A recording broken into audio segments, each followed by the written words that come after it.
Eh bien, bonjour à tous et bienvenue pour la seconde saison des Jeudis du Biotesting, épisode 3, le rendez-vous mensuel pour garder en veille la communauté biotesting. Quelques informations pratiques sur le déroulé de ce webinaire. L'atelier se décompose en deux parties. Tout d'abord, nous aurons la présentation de notre expert du jour en 30 à 40 minutes.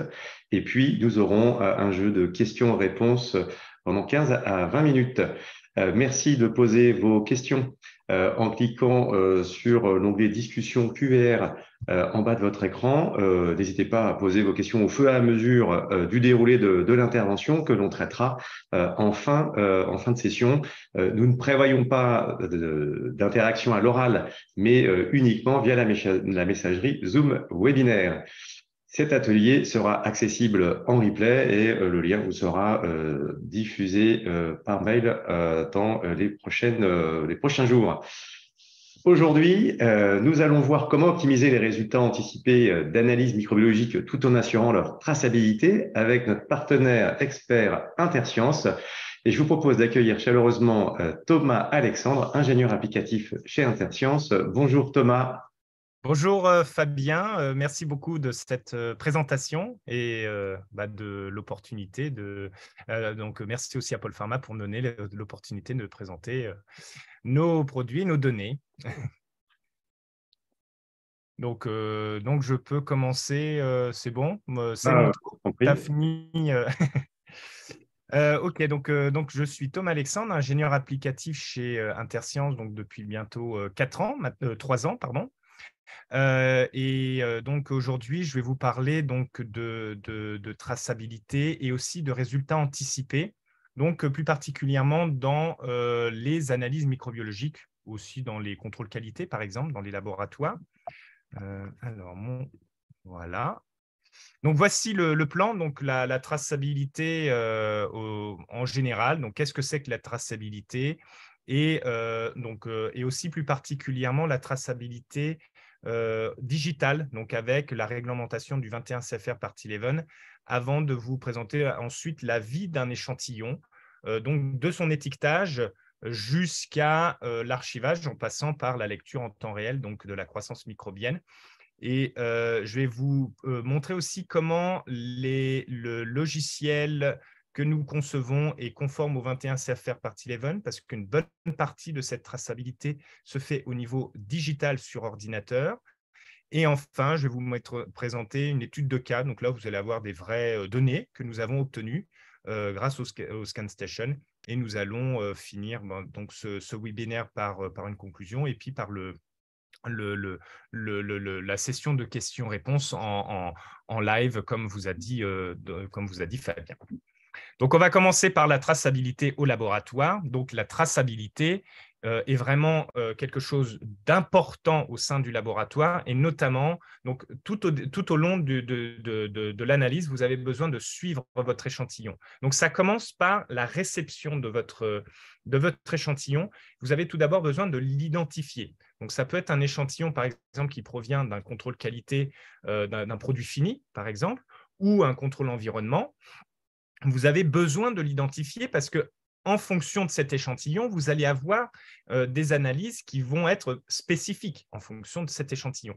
Donc, l'identification est importante pour éviter de vous mélanger et d'avoir la bonne analyse qui correspond au bon échantillon. Et ensuite, vous allez avoir donc bien évidemment le résultat. Et donc derrière, si la bonne identification, vous avez le bon résultat qui correspond au bon échantillon. Et après, donc, vous avez l'export de ces données. Et l'archivage. Donc, l'archivage est tout aussi important parce que dans le pharmaceutique, vous avez besoin de garder votre échantillon et le résultat sur une longue période, donc qui peut aller de 10 à 20 ans. Et pendant toute cette période, vous avez besoin d'avoir des informations sur la caractéristique de l'échantillon, quelles analyses vous avez utilisées, quels ont été ces résultats, et est-ce que ces résultats ont été conformes ou pas, et auquel cas le certificat de conformité si le résultat est conforme. Donc tout ça va vous garantir la qualité de votre analyse tout au long du process. Et dans le cas d'un problème, d'une erreur, l'identification vous permet de remonter plus rapidement à l'origine et de corriger ce problème. Donc, dans tous les cas, la traçabilité est très importante pour vos analyses. Donc, comment se régit cette traçabilité? Donc, vous avez 5 grands mots-clés qui vont guider ces bonnes pratiques. Donc, vous connaissez tous ALCOA. Donc, ça, c'est un acronyme anglais. Ça va faire ALCOE en français. Donc, j'ai traduit chacun des mots. Donc, le premier A, ça va être pour attribuable. Donc, c'est important que pour chaque donnée, vous savez quand est-ce que l'analyse a été réalisée, par quel instrument, par quel opérateur. Ensuite, ces données doivent être lisibles, mais aussi lisibles au cours du temps. Donc, vous avez par exemple des imprimantes thermiques. Le problème, c'est qu'au bout d'un certain temps, les données ne sont plus lisibles. Et aussi, les données digitales, vous devez avoir des données digitales qui sont exploitables au cours du temps. Donc, par exemple, les données d'il y a plusieurs dizaines d'années sur disquette ne sont peut-être plus forcément lisibles maintenant. Et donc, on doit s'assurer en fait que ces données soient lisibles vraiment au cours du temps. Les données doivent être contemporaines. Donc, cela veut dire qu'on renseigne l'information au moment où l'activité est réalisée, pas après coup. On n'a pas de documents qui vont être antidatés. On doit avoir les documents originaux. Les copies ne sont pas requises. Et enfin, les données renseignées doivent être l'exact renseignement des faits. On ne doit pas avoir des modifications de faits. Donc, si vous suivez ces 5 mots-clés, vous pouvez garantir la précision, la fiabilité et l'intégralité de vos données. Donc là, jusqu'à maintenant, je vous ai parlé de la traçabilité en général, hein, donc la traçabilité des données, donc que ce soit sur papier ou digital, mais du coup, sur les données digitales entraînent des nouvelles problématiques. Donc, on a des cas de plus en plus courants hein, de cyberattaques. On va voir des données qui vont être piratées. Et donc, par exemple, on peut avoir la génération de faux documents. Donc, ces faux documents, donc cette génération peut être intentionnelle, hein, donc pour cacher des vices lors de la production, peut être aussi inattentionnelle, donc quelqu'un qui va faire une erreur de manipulation et changer ses documents. Et du coup, on a aussi la dissimulation frauduleuse de défauts, donc via aussi les cyberattaques. Donc ça, ce sont des nouvelles problématiques qui sont apparues avec la digitalisation et nous avons l'AFDA qui a répondu à cette problématique avec la réglementation du 21 CFR Part 11. Donc 21 CFR, donc CFR pour Code de régulation fédéral, donc c'est au niveau fédéral, donc c'est pour ça que c'est rattaché à l'AFDA pour la Food and Drug Administration. Et du coup, c'est le titre 21 et la partie 11. Donc là, ces directives concernent les documents et les signatures électroniques, parce qu'on a besoin de garantir la validité, la fiabilité et l'authenticité de ces documents, même s'ils sont générés d'un point de vue numérique. Donc, je vais vous présenter un peu plus tard dans ce webinaire comment Interscience, dans ses logiciels, répond aux directives du 21 CFR Part 11. Donc maintenant, je vais vous parler un peu du suivi de l'échantillon, donc d'une analyse microbiologique donc, au sein du laboratoire. Donc là, c'est le workflow d'analyse. Donc, vous avez des échantillons que vous recevez au sein de votre laboratoire. Donc, vous allez interroger votre LIMS pour attribuer en fait cet échantillon à un numéro. Donc, comme ça, vous allez avoir cette identification. Donc, ensuite, par exemple, vous faites l'ensemencement. Donc, on propose l'ensemenceur automatique Easy Spiral. Donc là, vous avez la gamme Pro, ProMilk ou Dilute. Mais derrière, vous avez votre boîte de pétri qui a été générée. Donc, vous avez ensemencé cette boîte de pétri. Vous avez besoin d'étiqueter. Donc, nous avons cette nouvelle imprimante qui s'appelle la DataLink Pro qui va générer automatiquement une étiquette après l'ensemencement.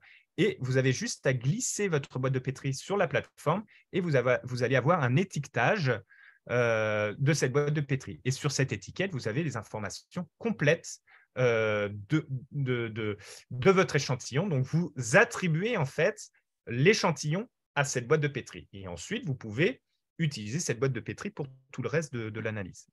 Donc, voici un peu quelques informations plus précises sur la DataLink Pro, donc comment elle fonctionne. Donc, c'est une imprimante, donc vous avez un transfert thermique de l'encre, donc il n'y a pas de risque au cours du temps, notamment aussi lors de l'incubation à température élevée, d'effacement des informations. Et donc, comme je vous disais, l'étiquette va sortir automatiquement après l'ensemencement et vous avez juste à glisser la boîte de pétri et ça se met automatiquement sur la tranche de la boîte, ce qui va permettre de vous éviter des problèmes lors de la lecture, lors du dénombrement des colonies. Donc, voici l'étiquette, hein, donc elle rentre parfaitement sur la tranche de la boîte et vous avez toutes les informations. Un logiciel est disponible hein, pour superviser cette impression. Donc, je vais aller un petit peu plus, je vais vous montrer un peu plus loin comment on peut générer les étiquettes. Mais ce logiciel, vous branchez l'ordinateur à la DataLink Pro, à l'imprimante, et vous avez les étiquettes qui vont être générées. Là, je vais lancer une vidéo qui va vous résumer l'utilisation de la DataLink Pro.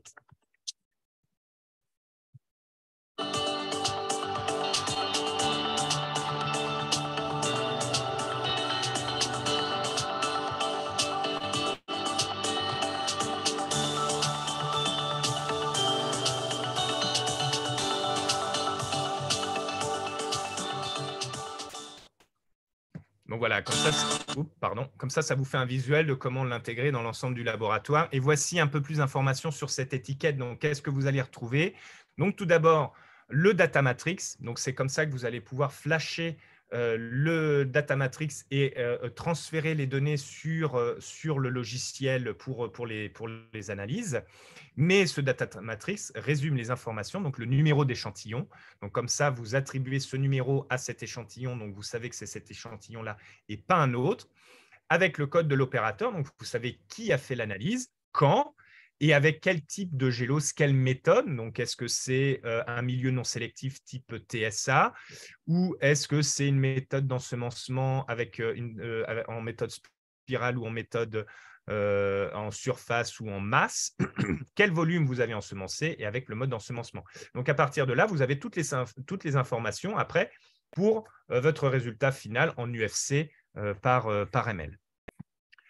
Donc, comme je vous disais, la DataLink Pro s'intègre dans l'ensemble du workflow d'analyse. Hein, donc, je vous ai déjà présenté la partie EasySpiral, mais vous avez aussi la compatibilité avec un lecteur automatique de colonies type Scan ou l'incubateur intelligent ScanStation. Mais même pour les personnes qui n'ont pas forcément d'ensemenceur automatique ou de lecteur automatique de colonies, vous pouvez utiliser le scan donc avec un ensemencement manuel et vous pouvez renseigner sur ce tableau-là toutes les informations que vous voulez voir apparaître sur votre étiquette. Donc ça, ces informations-là, elles peuvent être générées automatiquement si vous avez un EasySpiral, mais vous pouvez taper manuellement toutes ces informations et ensuite demander l'impression de l'étiquette pour votre boîte. Donc maintenant, on s'est intéressé sur la partie ensemencement et étiquetage. Maintenant, on va s'intéresser sur la partie analyse, l'analyse en elle-même. Donc là, vous avez votre boîte qui est étiquetée. Vous allez pouvoir l'intégrer dans le ScanStation. Le ScanStation, lui, a un lecteur code barre qui va lire automatiquement l'étiquette et transférer toutes les informations de cette boîte pour démarrer l'analyse, donc le suivi en temps réel de la croissance. Donc là, vous avez la vidéo. Donc, c'est un exemple hein, de vidéo que vous pouvez générer avec le ScanStation et vous avez votre analyse et votre résultat.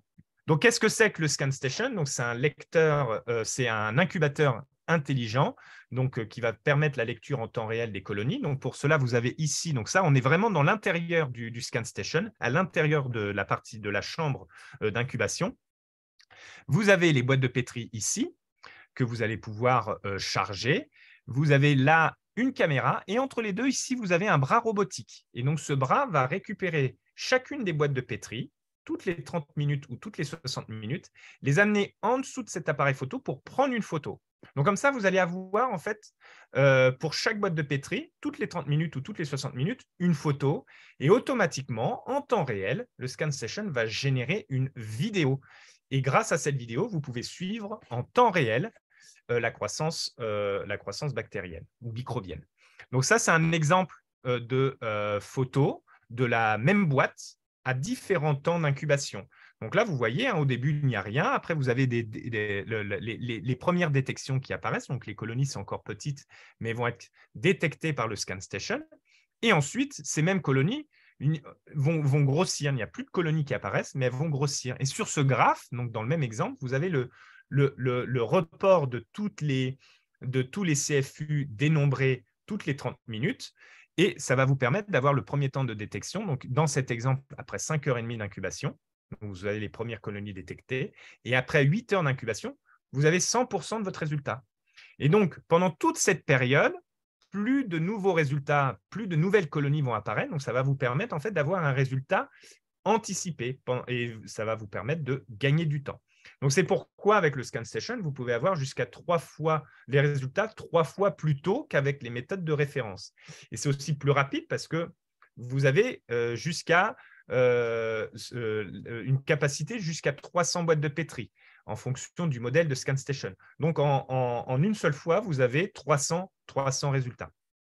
Ça va être aussi beaucoup plus précis qu'une méthode en point final parce que si vous avez des artefacts sur votre boîte de pétri, des points d'injection, des bulles, des particules qui viennent de l'échantillon, tous ces artefacts vont être déjà pris en photo au début et seulement les colonies qui apparaissent pendant l'incubation vont être dénombrées, ce qui va vous éviter les faux positifs. Et à l'inverse, si vous avez des colonies qui ont tendance à s'étendre et à recouvrir toute la boîte de pétri, grâce au temps réel, vous allez pouvoir compter ces colonies au début de la phase de croissance quand elles sont encore isolées. Donc, ça va vous permettre d'éviter les faux négatifs.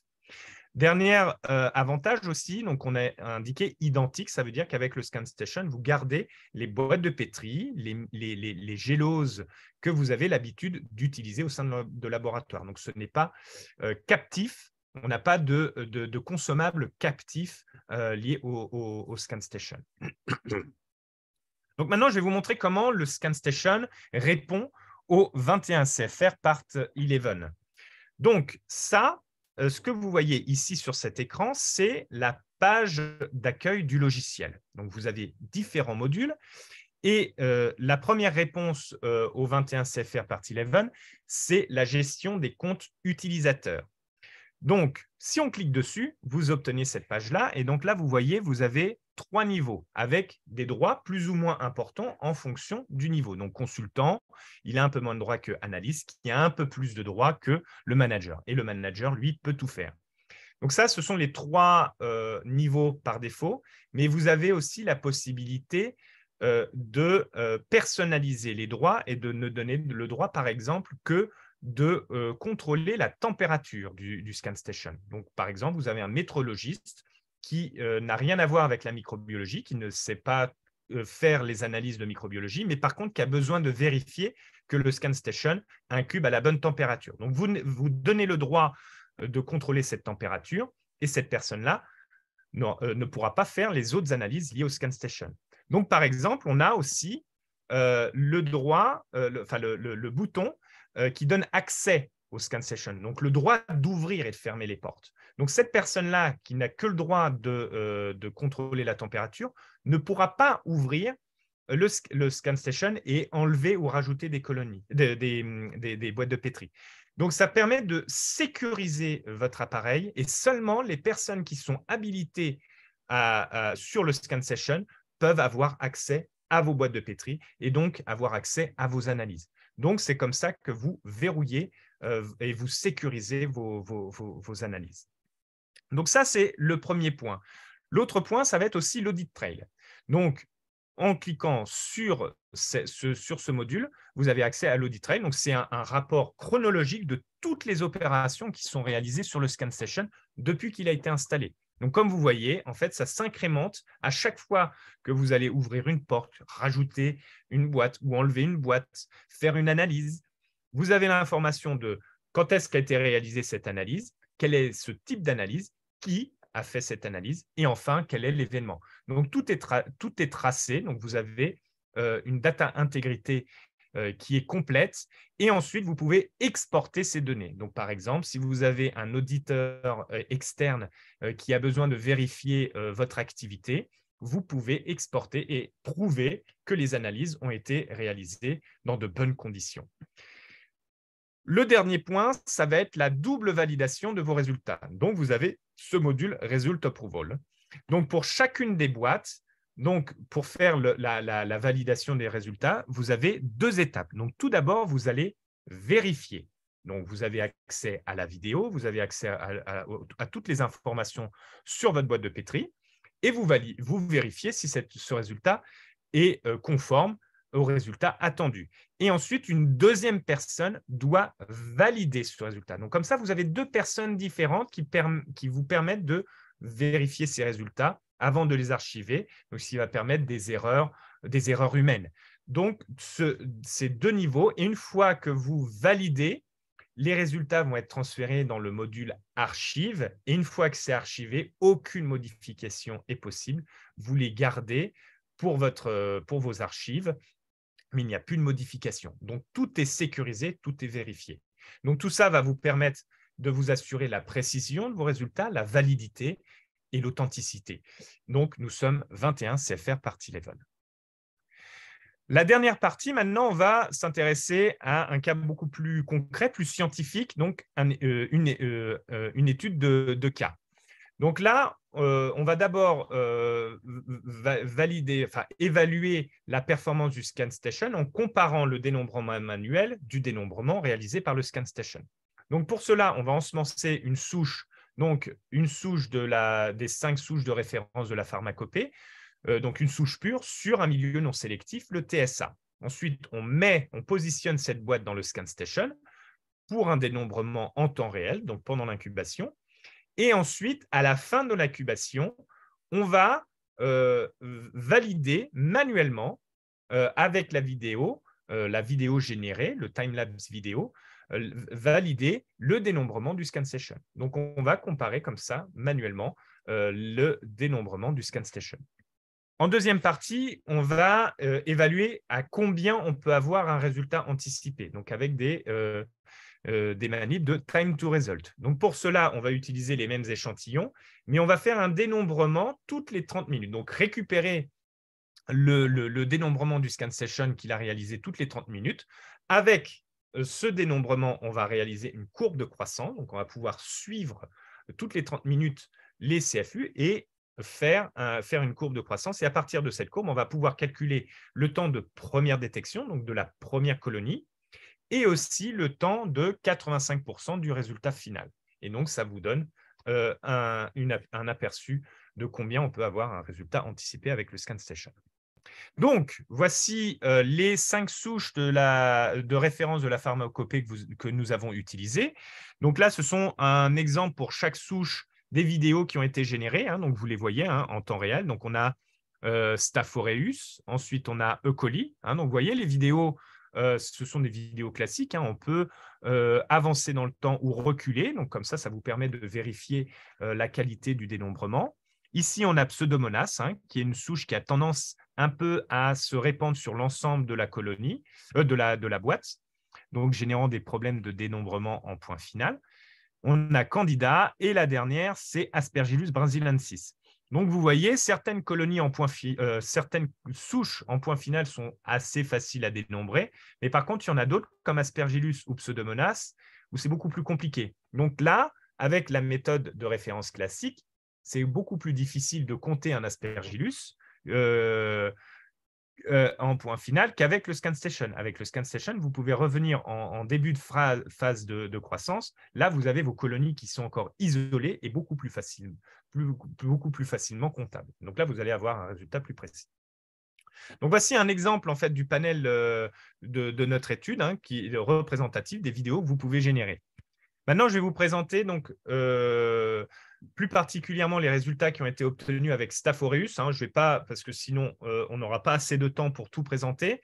Mais nous avons une note applicative. Donc, si vous voulez avoir plus de précision sur les autres souches, vous pouvez me le demander ou demander à Fabien. Je peux vous transférer la note applicative des performances du ScanStation dans le domaine pharmaceutique et vous avez vraiment le détail des résultats que nous avons obtenus avec les autres souches.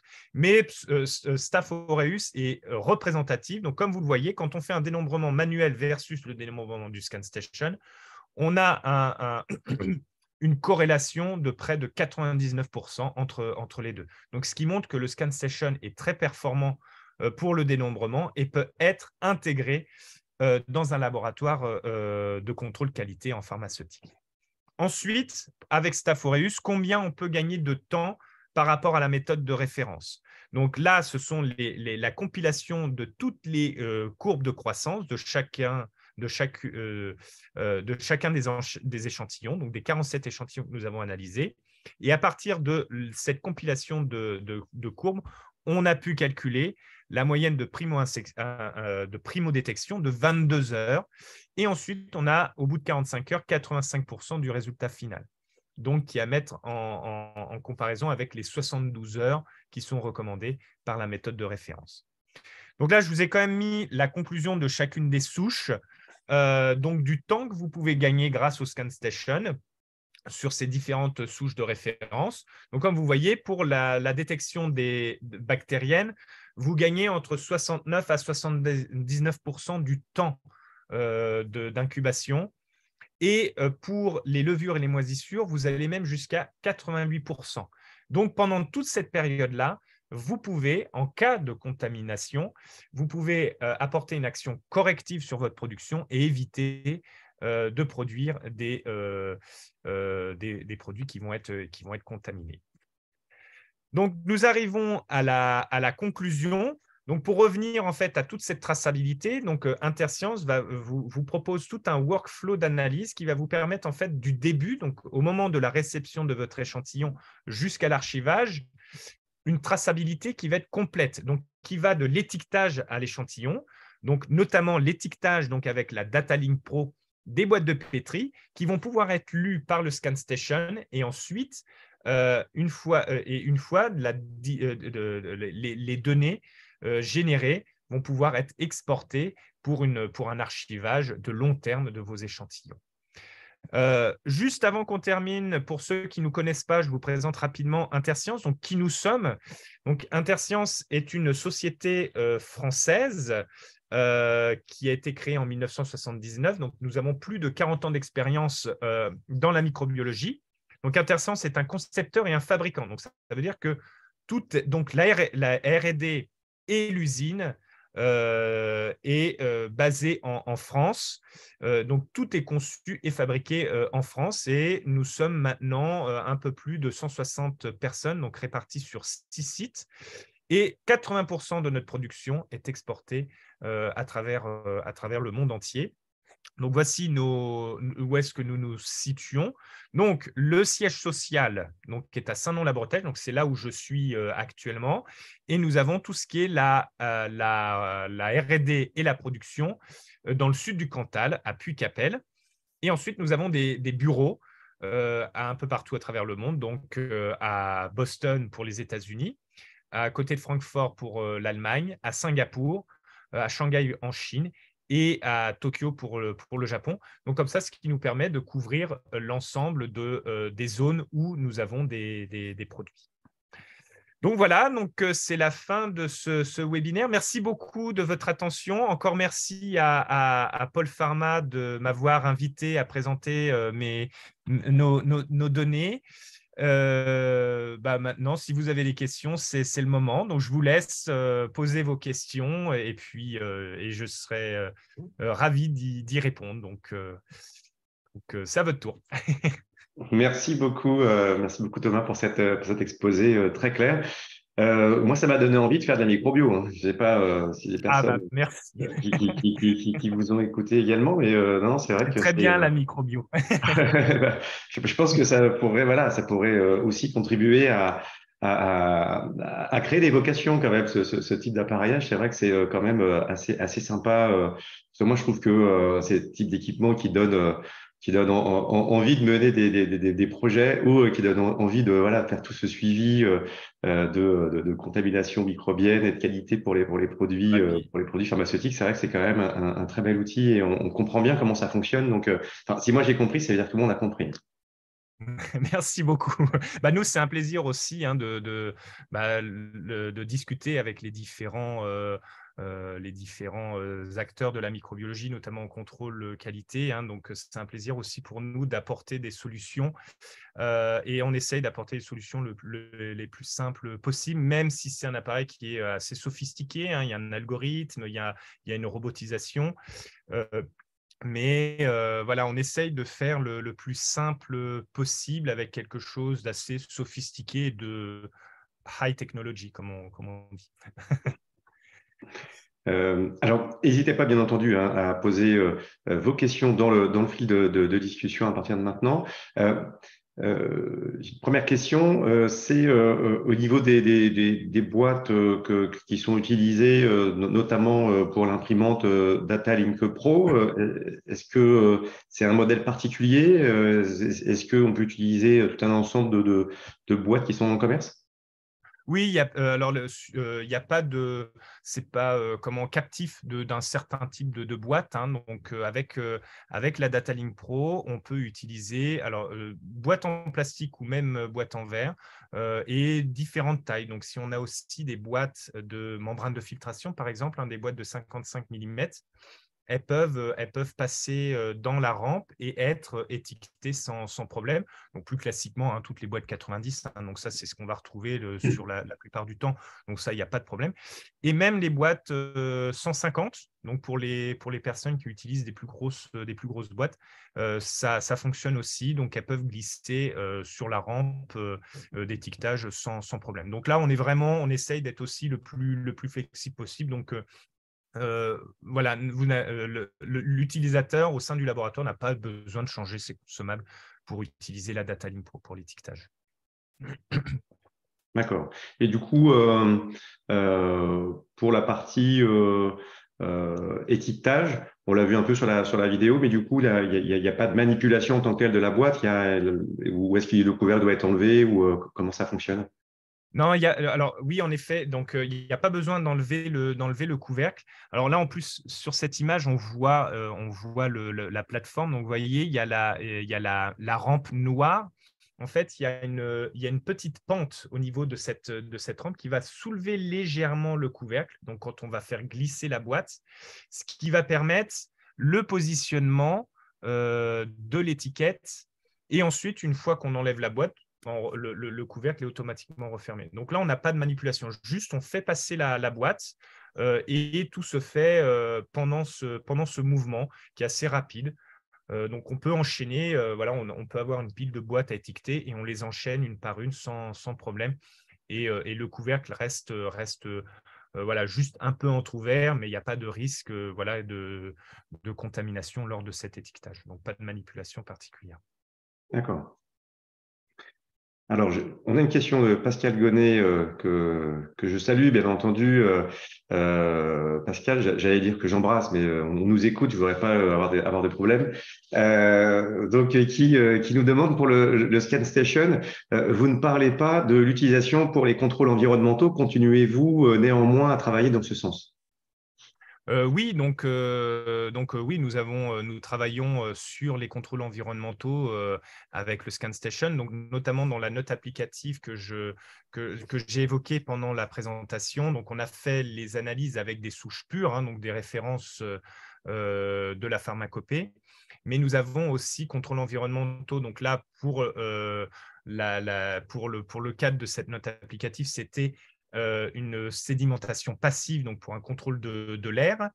Donc là, c'est sur une boîte de pétri classique. Donc là, il n'y a pas de souci. Mais par contre, si vous utilisez aussi des air samplers avec des membranes de filtration, on peut très bien intégrer ces boîtes de pétri qui vont être plus petites, de 55 mm. On a juste des adaptateurs à ajouter pour que la pince, parce que la pince, elle, ne change pas. Donc, on peut très bien avoir dans le ScanStation des boîtes de 90 et des boîtes de 55. Juste pour les boîtes de 55, on a cet adapteur pour que la pince puisse prendre aussi bien les boîtes 90 que les boîtes 55 de contrôle environnement. Donc, environnement de l'air ou de l'eau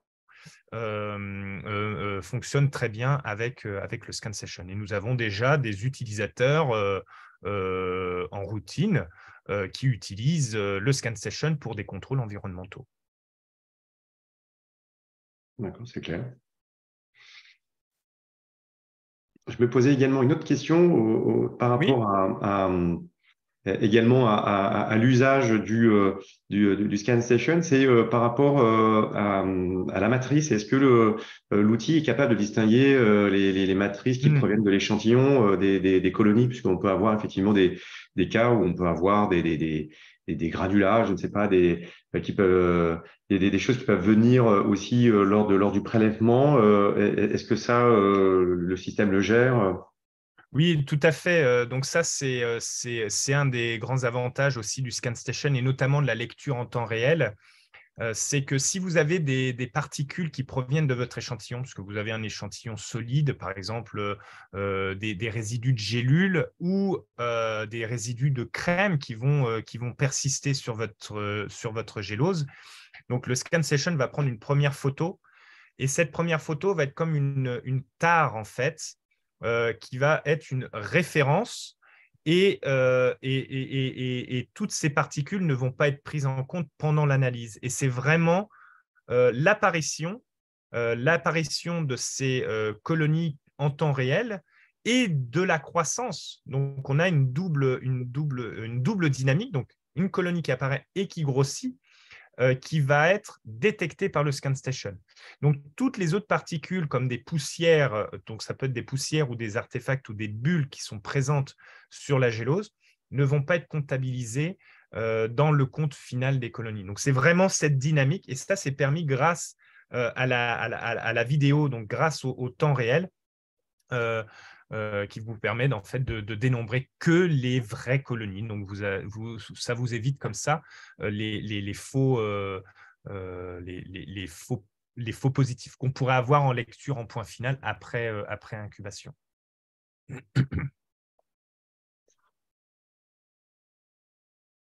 Et puis alors, j'ai également sur le logiciel que tu nous présentais tout à l'heure, j'ai vu qu'il y avait trois niveaux de droit utilisateur. Est-ce que ça, c'est des choses qui peuvent évoluer ou est-ce que c'est complètement fixe?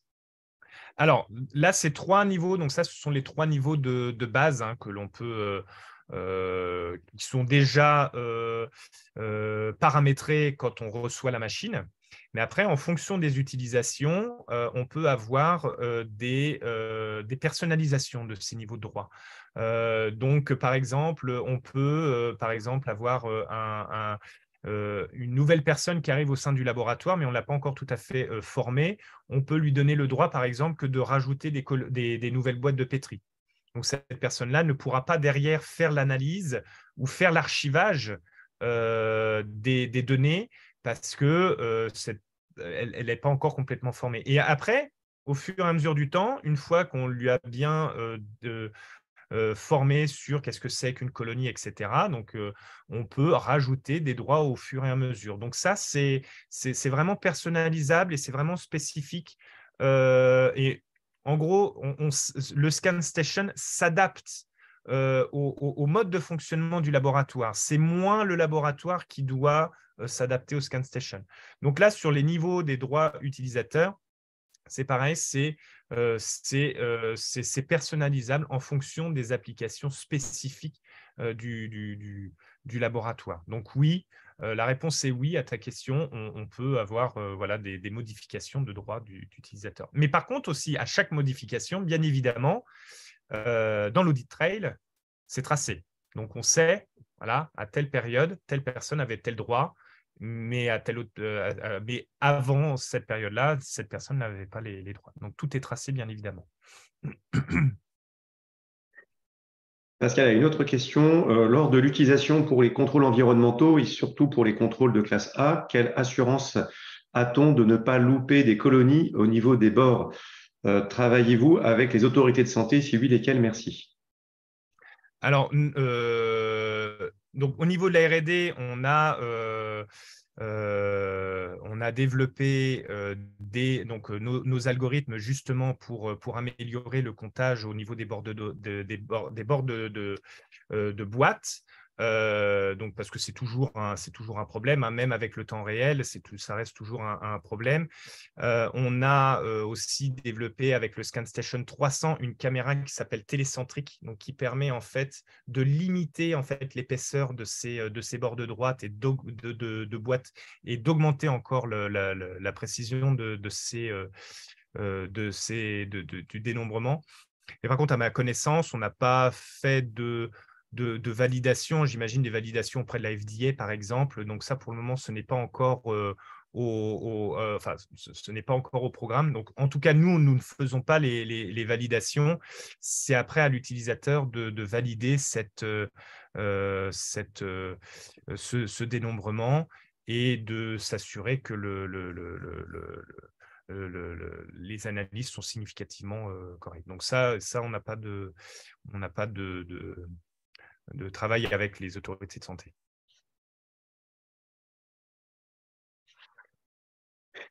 Du coup, le ScanStation, je crois qu'on l'aperçoit derrière toi. Oui, Euh, c'est le donc, ScanStation 100 avec 100 boîtes de pétri de capacité. d'accord. Donc, du coup, c'est vrai que ça prend quand même une certaine place. Est-ce que tu peux nous dire à peu près comment, quels sont l'empiètement ou en termes d'implantation, qu'est-ce qui est nécessaire à la fois en taille et puis est-ce qu'il y a des contraintes particulières électriques ou d'environnement de l'air, etc. Alors en taille, je ne vais pas dire de bêtises. Bon, je n'ai pas les mesurations en tête, donc ça, au besoin, on peut envoyer le footprint, l'empreinte au sol, pardon. Donc je dirais qu'il fait à peu près 1,50 m de largeur, comme ça, environ 1 m de profondeur. Et là, en hauteur, déjà, là, je peux le mettre à côté, hein, ça vous donne une idée, je suis 1,85 m, il m'arrive à l'épaule pour le ScanStation 100. Voilà, pour vous donner une idée à peu près. Donc, on a l'écran aussi que l'on peut mettre sur un des deux côtés. Donc, ça permet, en fonction de l'accessibilité au laboratoire, d'avoir une certaine flexibilité. Ou si vraiment on est limite sur la largeur, il y a la possibilité de fixer l'écran au milieu entre les deux portes. Donc, comme ça permet d'avoir une meilleure de gagner un peu d'espace. Ensuite, en termes d'électricité, une simple prise de courant classique suffit. À l'intérieur, nous avons un onduleur qui redistribue après le courant sur l'ensemble du système, l'ordinateur et la machine. Et donc, cet onduleur aussi permet de protéger l'appareil en cas de coupure. Donc, on a 10 minutes d'autonomie qui permet en fait d'arrêter l'appareil de manière sécurisée. Et comme ça, quand le courant revient, l'analyse reprend là où elle s'était arrêtée, mais il n'y a pas de risque de perdre des boîtes pendant cette analyse. Donc voilà, après, c'est un système de plug and play, donc après, c'est assez facile à installer et assez flexible aussi. Il y a aussi un sujet sur lequel on revient souvent, notamment d'ailleurs avec Pascal lors de nos comités de programmation sur les biotestings, c'est le sujet autour du calcul du ROI. Lorsqu'on a des systèmes d'automatisation qu'on souhaite implémenter dans le process. Est-ce que vous, au niveau d'Interscience, est-ce que vous avez un accompagnement particulier par rapport à ceux qui souhaitent acquérir cet outil pour les aider à y voir justement la plus-value que ça va apporter, que ce soit en temps comme un peu aussi en argent accessoirement Oui, c'est vrai que l'argent, ça reste un sujet important, ça reste le nerf de la guerre. Donc, on a déjà ces questions qui nous sont remontées chez nos précédents clients qui ont déjà acquis le ScanStation. Donc, nous avons un fichier Excel qui essaye d'être le plus général possible, mais après, bon, en fonction des discussions, on peut rajouter des points ou en enlever parce que chacun a à des applications qui sont spécifiques et en fonction de la méthode d'analyse qu'ils utilisent déjà au sein du laboratoire. Est-ce que c'est une méthode qui est complètement manuelle ou est-ce que c'est déjà une méthode plus ou moins automatisée avec déjà des réactifs qui entrent en jeu, etc. Donc, dans ce calcul de ROI, bien évidemment, on intègre l'achat de la machine et on intègre aussi le temps que l'on peut gagner à avoir ce résultat anticipé, mais également le fait d'utiliser des consommables qui sont assez facilement accessibles pour le laboratoire. Des boîtes de pétri, tout le monde peut acheter des boîtes de pétri, ce n'est pas un surcoût, et des géloses avec des milieux qui sont classiques. Donc, on n'a pas de réactifs, on n'a pas besoin de consommables spécifiques qui vont coûter beaucoup plus cher. Donc, on a ce paramètre qui est assez prévisible. Ensuite, donc l'achat de la machine et éventuellement anticiper le résultat est une chose, mais derrière, on a aussi la validation de ce résultat, de cette méthode alternative comme une méthode de microbio rapide. Doit être validé. Donc ça, c'est aussi un temps et qu'on discute avec nos clients ou ceux qui sont intéressés par le ScanStation, parce que ce temps-là n'est pas forcément toujours pris en compte, mais c'est aussi un temps important parce que, OK, sur du long terme, on va gagner du temps, mais avant ça, on a une ressource qui va être nécessaire, donc à la fois en temps, en matériel, et aussi en utilisateur pour valider l'appareil. Donc, la première année ne va pas forcément être tout de suite rentabilisée parce que pendant cette première année, la machine va être utilisée pour la valider. Mais après, une fois que c'est validé, on a ce retour sur investissement. Donc, c'est vraiment une discussion que l'on a en amont sur tout ce qui est consommable, sur l'achat de la machine, sur juste après l'achat de la machine, mais après sur du long terme. Donc, on essaye de discuter là-dessus. Alors, on reste ouvert. On a un document qui est assez général, mais bien évidemment qui est à compléter au cas par cas en fonction de nos clients. Donc, on a déjà de l'expérience sur ce sujet-là. Très bien, c'était très clair pour moi.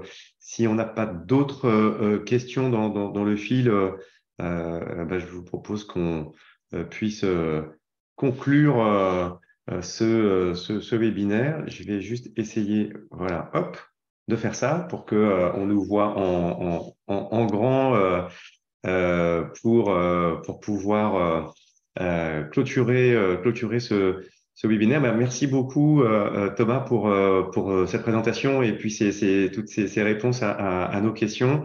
Voilà, encore une fois, c'était très clair.